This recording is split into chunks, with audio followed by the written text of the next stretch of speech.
Hello friend, welcome back. स्वागत है आपका आपकी अपनी यूट्यूब चैनल पर। अगर आपने हमारे चैनल को अभी तक सब्सक्राइब नहीं किया है तो चैनल को सब्सक्राइब जरूर कीजिए, साथ ही साथ बेल नोटिफिकेशन को क्लिक कीजिए, जिससे जो भी लेटेस्ट इन्फॉर्मेशन और अपडेट है हमारे चैनल से संबंधित उसका नोटिफिकेशन आपको टाइम टू टाइम मिलता रहे। और अगर आपको ये वीडियो पसंद आए तो इस वीडियो को लाइक जरूर कीजिए। इस वीडियो में आपको एस्ट्रोलॉजी के साथ साथ टेक्निकल एनालिसिस, साथ ही साथ टाइम साइकिल के अकॉर्डिंग आपको प्रेडिक्शन बताऊंगा, और साथ ही साथ इसमें हम एनालिसिस भी करेंगे और राशियों के बारे में जानेंगे कि ट्रेडिंग के टाइम पर यानी कि मंडे के दिन किस राशि वाले के लिए कैसा दिन रहेगा। साथ ही साथ ट्रेड प्लान भी इस वीडियो में जानने की कोशिश करेंगे। तो काफ़ी ज़्यादा इन्फॉर्मेटिव वीडियो होने वाला है, तो बिना स्किप किए ध्यान से आपको सुनना है।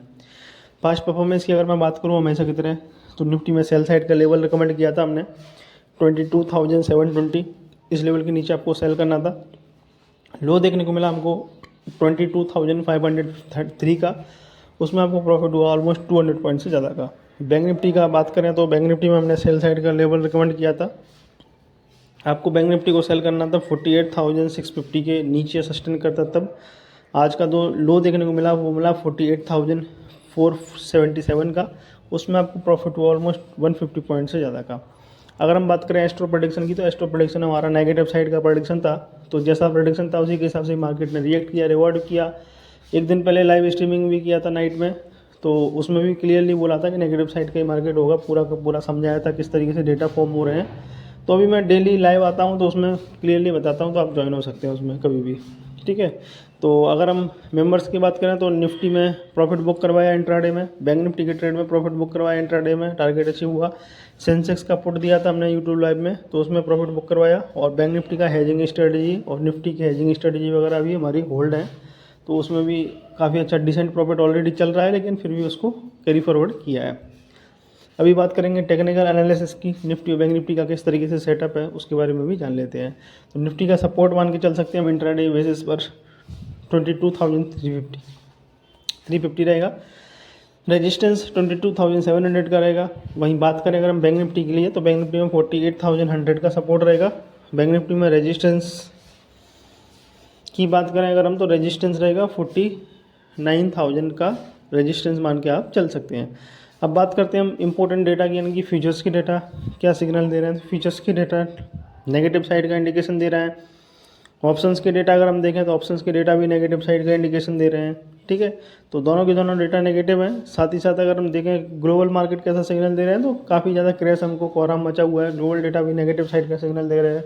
आप जैसे देख ही रहे होंगे, चाहे वो यूएस के मार्केट हो, यूरोप के मार्केट हो, एशियन मार्केट हो, सारे के सारे मार्केट में हमको सेल ऑफ देखने को कंटिन्यूस मिल रहा है।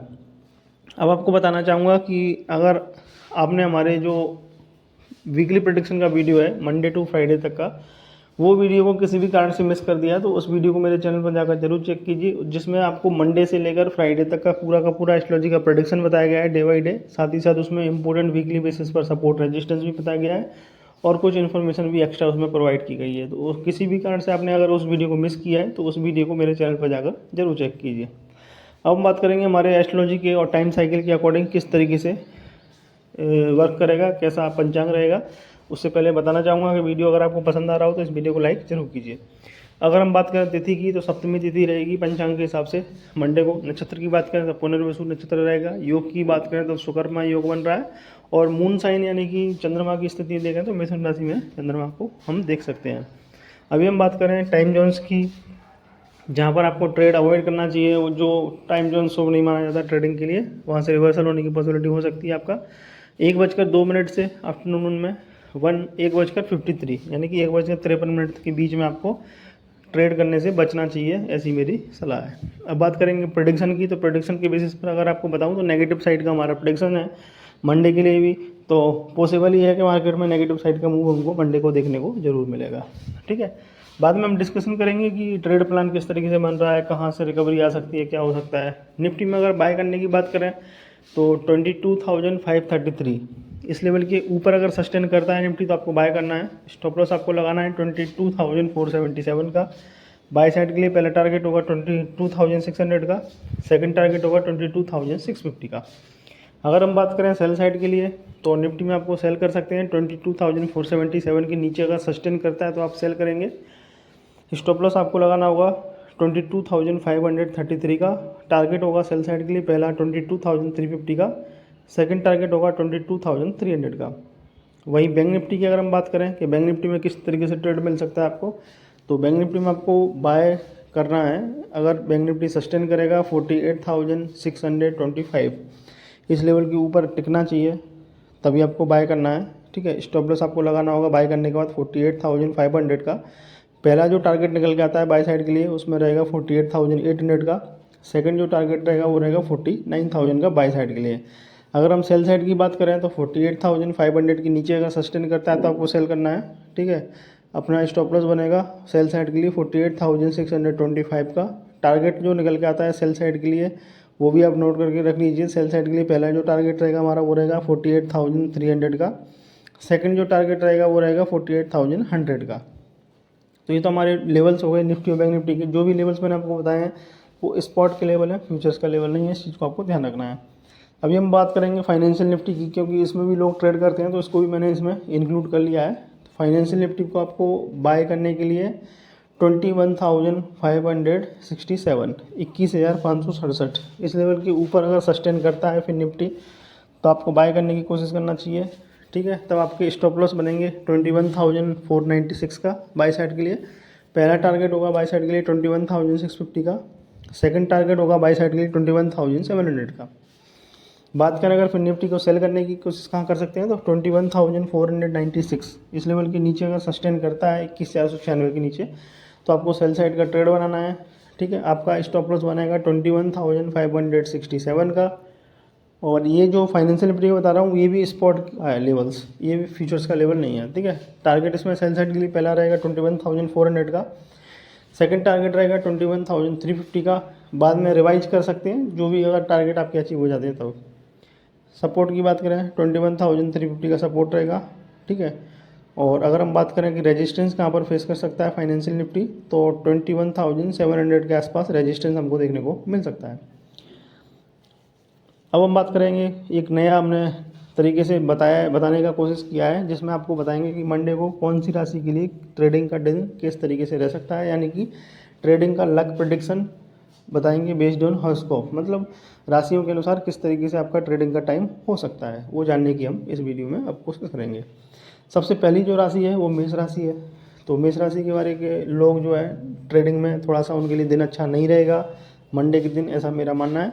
टॉरस यानी कि वृषभ राशि के लिए भी दिन अच्छा नहीं रहेगा मंडे को। जेमिनी यानी कि मिथुन राशि वाले के लिए पॉजिटिव रहेगा। अगर हम बात करें कैंसर यानी कर्क राशि वाले के लिए, कर्क राशि वाले के लिए अच्छा रहेगा दिन। लियो यानी कि सिंह राशि वाले के लिए दिन थोड़ा खराब रहेगा ट्रेडिंग के टाइम पर। वर्गो यानी कि कन्या राशि वालों के लिए मिक्स्ड रहेगा, मिला जुला रहेगा, मतलब किसी को प्रॉफिट भी हो सकता है किसी को लॉस भी हो सकता है। लिब्रा की बात करें तो लिब्रा में यानी कि तुला में नॉट गुड, मतलब अच्छी नहीं है ट्रेडिंग के लिए। स्कॉर्पियो यानी कि वृश्चिक राशि वालों के लिए मिला जुला दिन रहेगा। सेजिटेरियस यानी कि धनु राशि वालों के लिए अच्छा दिन रहेगा। और कैप्रिकॉन यानी कि मकर राशि वालों के लिए मिक्स्ड दिन रहेगा, मिला जुला रहेगा। और बात करें एक्यूरियस की तो एक्यूरियस में मतलब कुंभ राशि में कि दिन अच्छा रहेगा ट्रेडिंग के लिए। पाइसेस यानी कि मीन राशि वालों के लिए दिन अच्छा नहीं रहेगा ट्रेडिंग के लिए। ठीक है, अब हम बात करते हैं हमारे खास सेगमेंट की, जो ये मैंने नई चीज़ ऐड की है कि ट्रेड प्लान किस तरीके से करेंगे। मंडे को ओपनिंग होगी तो उसमें किस तरीके से स्ट्रेटजी रखेंगे, ऑप्शन की स्ट्रेटजी किस तरीके से रखेंगे। ठीक है, और कौन सी चीज़ आपको अवॉइड करनी चाहिए, ये सब चीज़ हम इसमें डिस्कशन करेंगे। तो हमारी जो डिस्कशन के होंगे पॉइंट होंगे वो तो ओपनिंग स्ट्रेटजी रहेगी। कई तरीके से हम देखेंगे उसको कि कितना पॉइंट ओपन गैप डाउन होता है तब क्या करना है, कितना पॉइंट गैप अप होता है तब क्या करना है। तो सारे का सारा इसमें डिस्कस करने की कोशिश करेंगे और ऑप्शंस की स्ट्रेटजी भी इसमें लेंगे। तो उम्मीद करूँगा कि इस पूरे वीडियो को आप ध्यान से काफ़ी ज़्यादा सुनेंगे और इन्फॉर्मेटिव काफ़ी ज़्यादा वीडियो है। पसंद आ रहा हो वीडियो तो इस वीडियो को लाइक जरूर कीजिए। अब अगर कंडीशन बन सकती है पहली कि गैप अप हो जाए मार्केट या गैप डाउन हो जाए 50 से 100 पॉइंट के अंदर अगर गैप डाउन गैप अप होता है निफ्टी में, तो अगर गैप डाउन होता है तो आपको बाय साइड का ट्रेड नहीं बनाना है, ये ध्यान रखना है। ठीक है, अगर गैप अप होता है तो वहाँ से सेल ऑन राइज की स्ट्रेटजी रखना है, रेजिस्टेंस लेवल का आपको स्टॉप लॉस लगा लेना है। ये तो अपनी कंडीशन हो गई पहली। सेकंड कंडीशन क्या हो सकती है, 100 से 200 पॉइंट के आसपास गैप डाउन मिल जाए या उससे ज़्यादा मिल जाए, तब आपको क्या करना है, गैप डाउन अगर मिल जाता है तो आपको वहाँ से सपोर्ट लेवल के आसपास से बाइंग थोड़ी सी मिल सकती है, ऐसा मेरा मानना है। तो वहाँ पर अगर 200 पॉइंट के आसपास मिलता है तो फ्रेश ट्रेड इनिशिएट नहीं करना है आपको। जो भी आपकी ट्रेडिंग पोजीशन अगर शॉर्ट साइड की है तो उसको थोड़ा सा बुक कर लेना है, फिर वेट करना है। कुछ बाउंस अगर आता है तो वहाँ पर आप फ्रेश पोजीशन शॉर्ट साइड की ऐड कर सकते हैं। लेकिन आपको 200 पॉइंट का गैप डाउन अगर मिलता है तो फिर वहाँ पर आपको फ्रेश शॉर्ट की सलाह नहीं देता हूँ, वहाँ से थोड़ी सी रिकवरी आने के चांसेस बन सकते हैं सपोर्ट लेवल के आसपास से। ठीक है, अगर हम गैप अप की बात करें, अगर 200 पॉइंट का गैप अप हो जाए वो तो पॉसिबल नहीं लग रहा, लेकिन मार्केट है, कुछ भी हो सकता है, कुछ भी इवेंट हो सकता है उसकी वजह से हो जाए, लेकिन उसमें आपको फिर सेल ऑन राइज की स्ट्रेटजी रखनी है। जब तक हमको डिसाइसिवली 22,666 के ऊपर क्लोजिंग फिर से नहीं मिलती है तब तक सेल साइड की अप्रोच रखेंगे सेल ऑन राइज की। ऑप्शंस की अगर हम बात करें स्ट्रेटजी क्या रहेगी, तो अगर ज़्यादा गैप डाउन नहीं हो, केवल 40-50 पॉइंट का ही गैप डाउन हो या गैप अप हो किसी भी कारण से, तो फिर आपको 22,500 की पुट ऑप्शन मंथली एक्सपायरी की बाय करके रखनी है। ठीक है, और उसमें आपका जो भी रिस्क मैनेजमेंट है उसके हिसाब से आप उसमें स्टॉप लॉस लगाएंगे, तो ये काफ़ी ज़्यादा अच्छी स्ट्रेटजी रहेगी। लेकिन अगर 22,666 के ऊपर अगर हम टिक जाते हैं तो फिर आपको पुट साइड की पोजीशन नहीं बनानी है, और क्लोज अगर हम दे देते हैं तो फिर आप कॉल साइड की पोजीशन में बने रह सकते हैं, कैरी फॉरवर्ड भी कर सकते हैं, 22,600 की कॉल आप ले सकते हैं उस टाइम पर। ठीक है, तो उम्मीद करूँगा काफ़ी ज़्यादा मैंने अच्छे तरीके से समझाने की कोशिश की। अगर आपको प्रयास अच्छा लगा हो, अगर आप चाहते हैं कि इस तरीके के वीडियो में और रिकॉर्ड करूँ, तो इस वीडियो को लाइक ज़रूर कीजिए दोस्तों के साथ, और चैनल को सब्सक्राइब जरूर कीजिए। डिस्क्लेमर की बात करूं, this video is only for educational purpose, please consult your financial advisor before any trade or investment, we are not responsible for any profit or loss, read all terms carefully. Thank you.